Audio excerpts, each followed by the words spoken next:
They say you need a giant kitchen to make big flavours. I say you just need one pot and a little bit of water.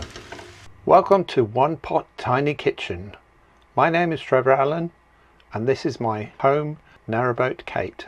And yes, my kitchen is as tiny as it looks. But when I've got a view like this, I can't complain. On this channel we're breaking the rules.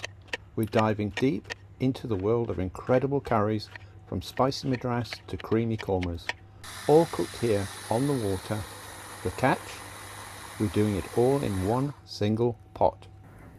No mountain of dishes, no cluttered counters, just authentic, soul-warming food that proves you don't need a postcode-sized kitchen to cook like a pro. And the best part? When the meal is done, the cleaning is finished before the kettle even whistles.